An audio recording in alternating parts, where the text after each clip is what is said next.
Triple E EDC back again with another knife video. I'm really excited to bring you guys the Auto Fact here today from Benchmade. This is an excellent knife.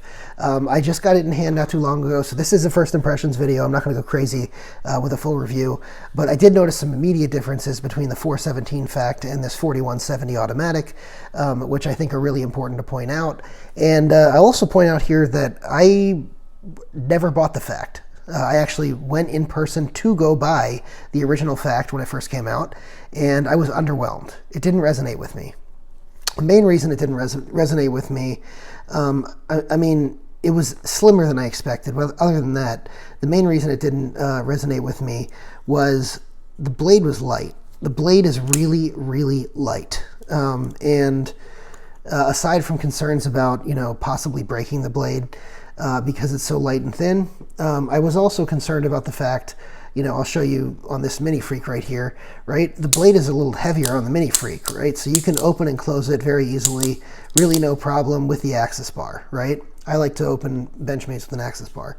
On the Fact, the blade was so light, you had to use a lot of wrist, almost an exaggerated amount of wrist in order to flick the knife out. And so this Auto Fact fixes that problem entirely, and you get a very nice, snappy auto action. It's not quite as snappy as a ProTech, but is really, really nicely snappy, and I think this is awesome. If you've ever felt the kick of an Adamas, part of that, of an automatic Adamas, I should say, part of that kick that you're getting on the automatic Adamas is the weight of the blade.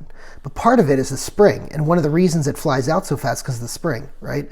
And the spring on here is no exception. It's a good spring, and very happy with that. Also, this can be closed one-handed. I just did two hands, but I'll show you.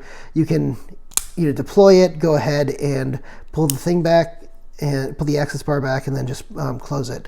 And you can also hit it from the underside. You can open it from up top here, close it, and then hit it from the underside as well.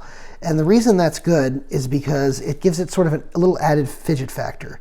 Most automatic knives only have one particular way to open it. Now, if this was a button, I don't have any button lock ones. Well, let's use this for example, right? Let's assume this was automatic. A lot of ProTech's automatics look like this, even though this one's a manual. You push the button, and all of a sudden it comes up, and that's the only way to open it, right? Well, here you have sort of the underside of the overside, and both options are good options, and you can sort of hold it in different ways here. I think it gives you some of that fidgetability that you get from the access lock with an automatic, which I quite like. In addition, a couple of upgrades here. You've got S90V steel, which is great. I've already been testing this, cutting down cardboard and everything. I get a nice DLC coating on here. This is Benchmade says it's DLC, which is great. Benchmade's DLC is awesome.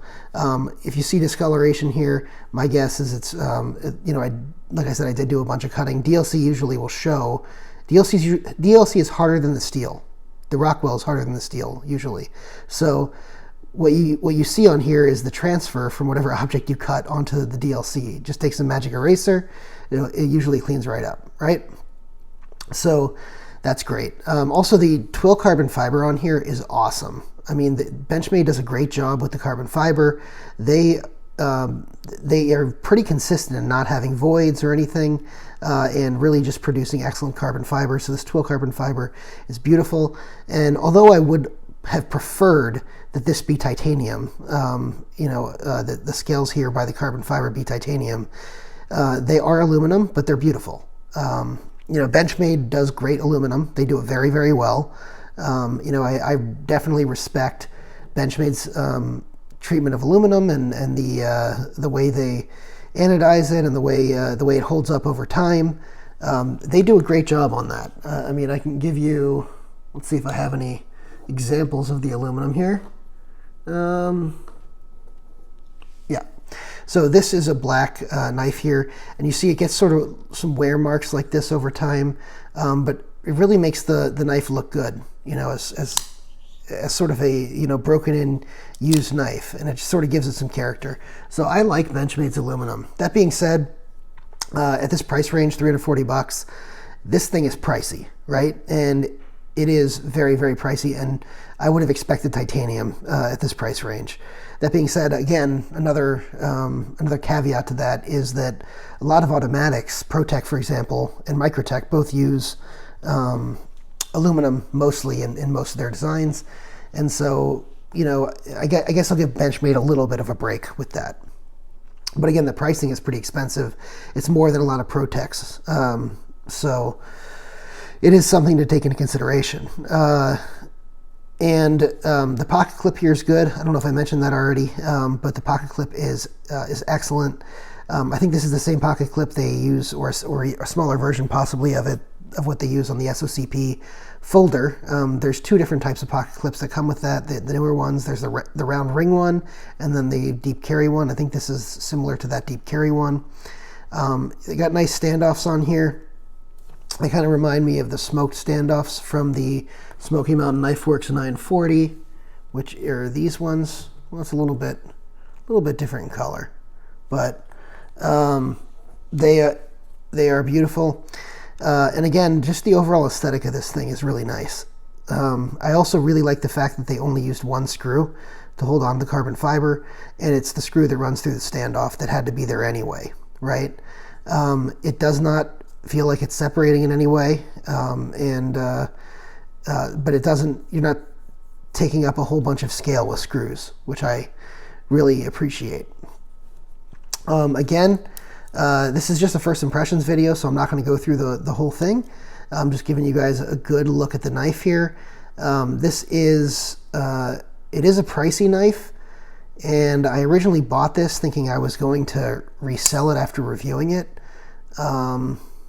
I might hang on to this one.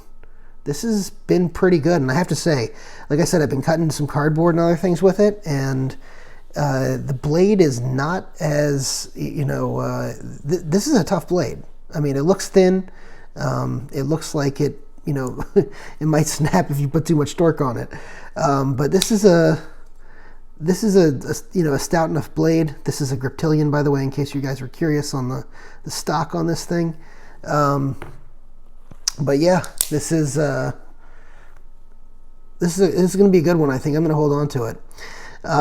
That's it for right now. Go ahead and drop a comment. Let me know what you think about this, whether you think it's worth the 340, whether you're interested in trying it out or not.